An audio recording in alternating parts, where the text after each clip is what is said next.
எல்லாருக்கும் வணக்கம். இந்த 2 நாளா நம்ம நிறைய எலெக்ஷன் பத்தி பேசுனதை தாண்டி திவ்யா சத்யராஜ் அவர்கள் பேசின ஒரு ஒரு காணொளி வந்து ரொம்ப விமர்சிக்கப்பட்டும் அதுக்கு ஆதரவு தெரிவிச்சும் சில பேர் வந்து பதிவிட்டுட்டு இருக்காங்க. அது நமக்கு பெருசா பிரச்சனையா தெரியல. ஏன்னா அவங்க பேசினா சில ஆயிரங்கள் அவ்வளோ பேர் தான் போய் சேரும். ஆனா அதை ஆதரிச்சு அவங்க சொன்னதை வந்து சப்போர்ட் பண்ணி நடிகர் திரு சத்யராஜ் சார் அவர்கள் பேசுனது வந்து ரொம்ப முக்கியமான விஷயமா பார்க்கப்படுது. ஏன்னா ஈஸியா 1 கோடி பேருக்கு போய் அந்த விஷுவல் சேர்ந்திருக்கும், அவர் சொன்ன கருத்து போய் சேர்ந்திருக்கும். சார் நீங்க பெரியாரிஸ்ட்னு லாஸ்ட் ஜென்ரேஷனுக்கு தெரியும் சார், 90s கிட்ஸ்க்கெல்லாம் தெரியும். இப்போ இந்த ஜென்சி கிட்ஸ்க்கெல்லாம் நீங்க பெரியாரிஸ்ட் அப்படின்னு தெரியாது. அண்ட் பெரியாரிசம் அந்த கொள்கை என்னன்றதெல்லாம் கூட அவங்களுக்கு தெரியாது. ஸோ நீங்க உங்க மகள் திவ்யா மேடம் சொன்னதாகட்டும், நீங்க சொன்னதாகட்டும், அது வந்து அந்த கருத்து தப்பு சார். அட்லீஸ்ட் நான் சொல்றது சில லட்சங்கள் மக்களுக்காவது போய் சேரும். அதனால இதை சொல்றேன். நீங்க 2 பேரும் சேர்ந்து சொன்னது என்னன்னா, லிவ் இன் ரிலேஷன்ஷிப் வாழ்றது தப்பு இல்லை, கல்யாணம் பண்ணிக்காம, அதாவது தாலி கட்டாம, மோதிரம் மாத்தாம, நிக்கா அப்படின்ற முறையில் இல்லாம, இந்த எந்த சடங்குகளும் இல்லாம, ஃபேமிலி இல்லாம, பெற்றோர்களோட சம்மதம் இல்லாம திருமணம் என்ற பந்தத்துல வந்து நீங்க வாழ்றது தப்பு இல்லை. திருமணம்னு சொல்ல முடியாது, அதை பிடிச்சவங்க கூட சேர்ந்து வாழ்ந்துக்கலாம், எப்பெல்லாம் யார் யாரெல்லாம் பிடிக்குமோ அவங்க கூட சேர்ந்து வாழ்ந்துக்கலாம், அது தப்பு இல்லை அப்படின்னு ஒரு கருத்து. இதை தாண்டி இன்னொரு அபத்தமான கருத்து, குழந்தை பெற்றுக்கலாம், கல்யாணமே இல்லாமல் நீங்கள் வந்து லிவிங்கில் யாரோட தேவையும் இல்லை, சயின்டிஃபிக் முறையில் கூட நீங்கள் குழந்தை பெற்றுக்கலாம் அப்படின்னு வந்து சொல்லியிருந்தீங்க. லீகலைஸ்டு முறைப்படி இல்லாமல் குழந்தை பெற்றுக்கிறதுக்கு உங்களை மாதிரி ஆட்களால் முடியும். ஏன்னா குறைஞ்சது பேங்க் பேலன்ஸாகவே உங்ககிட்ட மினிமம் பேங்க் பேலன்ஸாகவே ஒரு 25 crores இருக்கும், உங்களுக்கான சொத்து வளங்கள் இருக்கும், நிறைய இருக்கும். அதனால ஒரு குழந்தைய பெற்று நீங்கள் யாரோட ஆதரவும் இல்லாமல், எந்த சப்போர்ட் இல்லாமல் ஒரு 3 மேடு 4 மேடு வச்சு நீங்கள் வளர்த்துருவீங்க குழந்தைய. ஆனால் சாமானிய மக்களாக வாழ்கிறவங்க உங்கள் கருத்தால் ஈர்க்கப்பட்டு இன்ஃப்ளூயன்ஸ் ஆகப்பட்டு, இவங்களே இவ்வளோ பெரிய ஆர்டிஸ்ட், இவங்களே இப்படி சொல்கிறாங்களே அப்படின்னு சொல்லி அவங்க வந்து கல்யாணமே பண்ணிக்காம யாராவது ஒரு ஆணோட லிவிங் ரிலேஷன்ஷிப்லேருந்து ஒரு பொண்ணு வந்து ஒரு குழந்தைய பெற்றெடுத்துட்டு பின்னால ஏதோ பிரச்சனையாகி கல்யாணமாகி மறுபடி சொந்த பந்தத்தை கூடி கல்யாணம் பண்ணுறவங்களே 1000 சண்டை சச்சரவுகள் எனக்கு உட்பட ஃபேஸ் பண்ணிட்டு தான் நம்ம அடுத்த நாள் கடந்து போகிறோம். அப்படி இருக்க சூழலில் நீங்கள் எந்த பாண்டிங்லே இல்லாமல், எந்த பந்தமும் இல்லாமல், வெறும் பிடிச்சிருக்குன்னு வாழ்ந்துட்டு நீங்கள் ஒரு புள்ள பெற்றுக்கிட்டு அவர் விட்டுட்டு போயிட்டாருன்னா அந்த குழந்தைய யார் பார்த்துக்கிறது? அந்த ஆண்மகன் கொண்டு போய் வச்சுப்பானா? இது வந்து சமுதாயத்தில் சாத்தியமா? பாதிக்கப்பட போகிறது யாரு? அந்த பொண்ணு தான். ஒரு மாச சம்பளம் வாங்குற ஒரு பெண்ணா இருந்தா அவங்க வேலைக்கு போறப்ப அந்த குழந்தைய யாரை நம்பி விட்டுட்டு போவாங்க? ஒரே ஒரு மாச சம்பளத்தை வச்சுட்டு ஒரு சிங்கிள் பேரண்ட் வந்து இப்போ நீங்கள் வாழ்ந்துட்டு இருக்கவங்க கிட்ட கேளுங்க, அது எவ்வளோ கஷ்டன்றது அவங்களுக்கு புரியும். ஏதோ ஒரு சூழலில் வந்து அவங்க டிவோர்ஸ்டாக இருப்பாங்க, இல்லைன்னா ஏதோ ஒரு சூழலில் அவங்க ஹஸ்பண்ட் வந்து தவறி இருப்பார். ஒரு சிங்கிள் பேரண்ட்டாக ஒரு குழந்தைய வளர்க்குறது எவ்வளோ கஷ்டம்னு சமுதாயத்தில் இருக்கிறவங்க கிட்ட கேட்டு தெரிஞ்சுக்கோங்க. நாளுக்கு நாள் ஏசி ரூமில் நல்ல செல்வந்தராக வாழ்ந்துட்டு இந்த கருத்தை சொல்கிறது மிகப்பெரிய தப்பு, கண்டனத்துக்குரியது. அதனால் சத்யராஜ் சார் சொன்னதாகட்டும், அவங்களுடைய மகள் திவ்யா சத்யராஜ் மேடம் சொன்னதாகட்டும், இந்த கருத்தை பெண்கள் தயவு செஞ்சு வந்து, அதுவும் இந்த 2000க்கு அப்புறம் பிறந்த பெண்கள் அந்த கருத்தை உள்வாங்கிக்காதீங்க. அதில் நிறைய பிரச்சனைகள் இருக்குது. ஒருவேளை உங்களுக்கு அப்படி ஒரு எண்ணம் இது சரின்னு தோணுச்சுன்னா தயவு செய்து உங்கள் சொந்தக்காரங்கிட்டயோ உங்கள் வெல்விஷர்கிட்டயோ இல்லைன்னா ஒரு நல்ல டாக்டர்கிட்டயோ கன்சல்ட் பண்ணிவிட்டு, நான் இப்படி ஒரு முடிவு எடுக்கலாமா, நான் ஒரு சிங்கிள் பேரண்ட்டாக யாரோட சப்போர்ட் இல்லாமல் நான் குழந்தைய பெற்றுக்கிட்டு வளர்க்கலாமா, என்னால் முடியுமான்னு செக் பண்ணிக்கோங்க. ஏன்னா இது ஒரு குழந்தையோட எதிர்காலம் சம்மந்தப்பட்ட விஷயம். இது கலாச்சாரமோ பண்பாடு அதெல்லாம் தாண்டி ஒரு குழந்தையோட எதிர்காலம் சம்மந்தப்பட்ட விஷயம். ஸோ இதை சினிமாவில் வேறு யாரும் எதிர்த்து பேச மாட்டாங்க, நல்லா தெரியும். அதனால் சில லட்சம் மக்களுக்காவது இது போய் சேரட்டும்னு நான் சொல்கிறேன். இந்த வார்த்தையால், இந்த விஷயத்தால், இந்த கான்டென்ட்டால் இந்த ஜென்சி கிட்ஸ் தயவு செய்து இன்ஃப்ளூயன்ஸ் ஆகாதீங்க.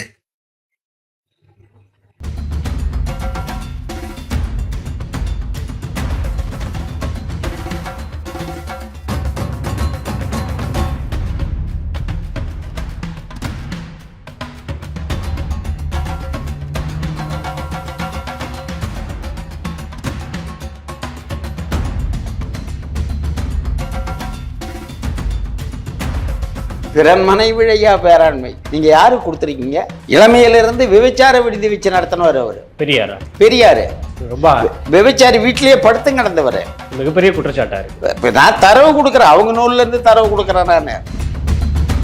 அதே புத்தகத்துல 46 பக்கத்துல தமிழனுக்கு பாராட்டத்தக்க இலக்கியம் என்ன இருக்கிறது? வள்ளுவனை சொல்லுவார்கள், அவனை 2000 வருஷத்து மனுஷன், இன்றுள்ள அறிவு வளர்ச்சிக்கு அவனா நமக்கு வழிகாட்டியாக இருப்பது.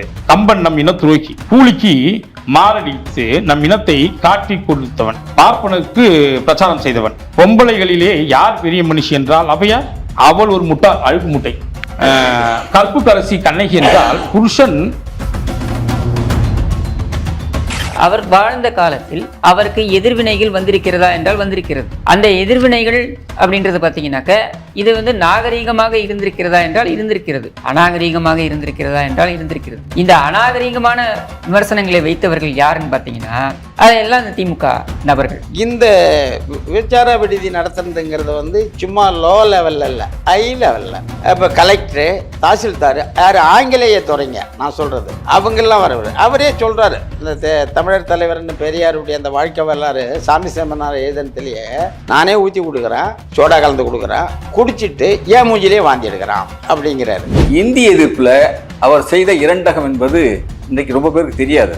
தமிழ் பேரறிஞர்கள் எல்லாம் பெரும் முயற்சி எடுத்தாங்க, போராளிகள் அங்க தங்கி இருக்கிறாங்க. ஈவேரா என்ன செய்யறாரு, யாருக்கும் தெரியாம அந்த போராளிகளோட போய் பேசி, எதுக்கு வந்தீங்க, இந்திய எதிர்ப்பு போராட்டம் தேவையில்லாத ஒண்ணு, நான் வேணா ஊருக்கு போறதுக்கு செலவு காசு தரேன், நீங்க எல்லாம் ஊருக்கு திரும்புங்க. இது எப்படிப்பட்ட இரண்டு, இதை பற்றி ஏதாவது ஈவேரா வாசிகள் ஏதாவது சொல்லுவாங்களா, சொல்ல முடியுமா? இது நேரிலே அனுபவித்தவர் ஈழத்து அடிகள் என்று சொல்ல முடியாது.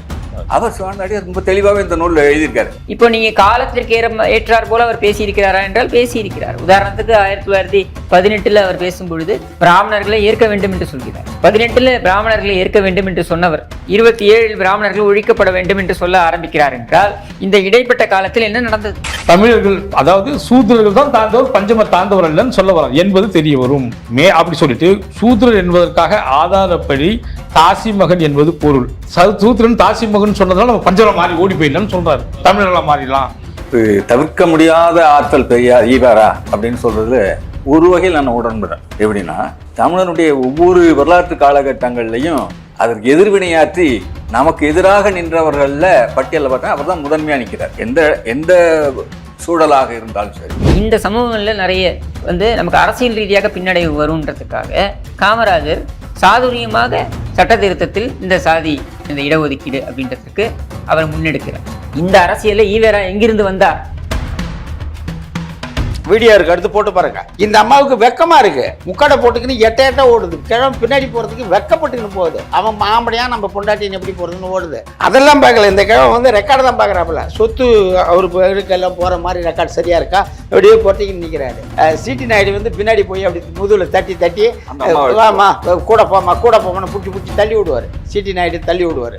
காயிதே மில்லத்துடன் அவருக்கு ஒரு பிணக்கு ஏற்படுது. ஏன்னா காயிதே மில்லத் திருநாதுரை அவர்களை ஆதரிக்கிறார். உடனே இஸ்லாமியர்கள் நமக்கு தேவையில்லை அப்படின்னு பேச ஆரம்பிக்கிறார், அவர்கள் எதிரிகள் அப்படின்னு பேச. அப்போ இது எல்லாமே ஒரு காழ்ப்புணர்ச்சியை மையமாக வைத்து நீங்கள் பேசக்கூடியதாகத்தான் பார்க்கப்பட வேண்டும். இப்படித்தான். அப்போ இதில் இலக்கியங்களே இல்லை, டெக்னாலஜி டெவலப்மெண்ட் உள்ள நூல்கள் பாடத்திட்டம் இல்லைன்னா இந்திய மொழியில் வேற எந்த மொழியில் இருக்கு சொல்லு? அப்போ உங்க கருத்து பிரகாரம் இந்திய மொழி எல்லாமே முட்டாள் மொழி தானே, காட்டுமிராண்டி மொழி தானே? அப்போ இந்தியாவில் உள்ள எல்லா மொழியும் காட்டுமிராண்டி மொழின்னு சொல்லு, குறைந்தபட்சம் திராவிட மொழி காட்டுமிராண்டின்னா சொல்லு. அப்போ இந்த இப்போதான் ரொம்ப நாம் பஞ்சமர் என்ற பெயரை எடுத்துக்கலாம் அப்படின்னு சொல்ல வர்றார். அப்போ தமிழ் என்ற பேரை நம்ம எடுத்துக்கலாம், அது வர்ணத்துக்கு கீழே வரல. நான் பஞ்சமர் திராவிடன் என்று சூத்திரன் என்று சொல்வதை விட பஞ்சமர் என்று சொல்வதை விரும்புகிறேன். லாஸ்ட் முடிப்பார். நோக்கம் என்ன? தமிழர்களை பஞ்சமர் திராவிடன் ஆக்கிவிட்டு சூத்திரன் ஆக்கிவிட்டு பஞ்சமர் என்ற தமிழர்களை பிறமொழியாளர்கள் கொண்டு வர்றது. இங்க பாருங்க, அவார்டு என்ன கொடுக்குறாங்க பாருங்க. வீரமணிக்கு தகைசால் தமிழ் விடுதலை என்ன 2 பிரதிகள் மட்டும் எடுத்து அவர் மட்டும் பிரசுரித்து ஒரு காப்பி அவர் வச்சுக்கிட்டு இன்னொரு காப்பியை மணியை மீட்டை கொடுத்து 2 பேரும் மாத்தி படிச்சுக்கிட்டாங்களா? இல்ல அப்போதுல தானே நீங்க விநியோகம் பண்ணீங்க, வித்தீங்கல்ல காசை கொடுத்து. அப்ப வித்தீங்கன்னா யாரோ ஒருத்தர் பிரதியை எடுத்து வைத்திருக்கிறார், எடுத்து வைத்தவர் பேசுறார், அந்த சர்க்குலேஷன்ல எங்கள்கிட்ட வந்திருக்கு, நாங்க சொல்றோம். இல்லைன்னு மறுக்க வேண்டியது நீதான், நான் கிடையாது. அப்போ இன்னும் 10 ஆண்டு காலம், இன்னும் 100 ஆண்டு காலத்துல அந்த ஒரிஜினல் தமிழர்கள் இந்த மண்ணிலிருந்து சுருக்கப்படுவார்கள். அப்பவும் 10 கோடி தமிழர் வளர்ந்துட்டாலே ஒரு கணக்கு காட்டப்பட்டு அந்த தமிழர்கள் யாருன்னா இந்த சட்டத்தின் மூலம் உலகத்தில் உள்ள எல்லா அந்நியர்களும் தமிழராக்கப்பட்டு உலகத்திலே மூத்த இனம் கொஞ்சம் கொஞ்சமாக இழக்கப்படும். இப்போ கற்பப்பையை எடுத்தா பிறப்பொறுப்பு அங்கே இருக்கும். உனக்கு தேவை என்னன்னா அந்த பெண் போக பொருளாக இருக்கும். அப்போ கற்பப்பைன்னு இருந்தால் குழந்தை வந்துடும்.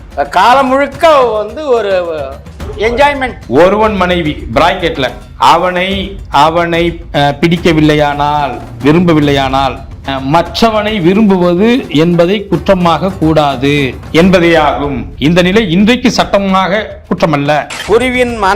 குருவின் மனைவி, சகோதரன் மனைவி ஆகியவர்களை கலைவி செய்வது குற்றமாக கருதப்படவில்லை. பிள்ளை பேற்றுக்காக வேறு புருஷனுடன் செய்யும் கலவி குற்றமாக கருதப்படவில்லை. ஆதலால் இதை பகுத்தறிவுள்ள மனிதர்கள் ஒப்புக்கொண்டாக வேண்டும். இங்க என்ன சொல்றாரு புரியுதுங்களா?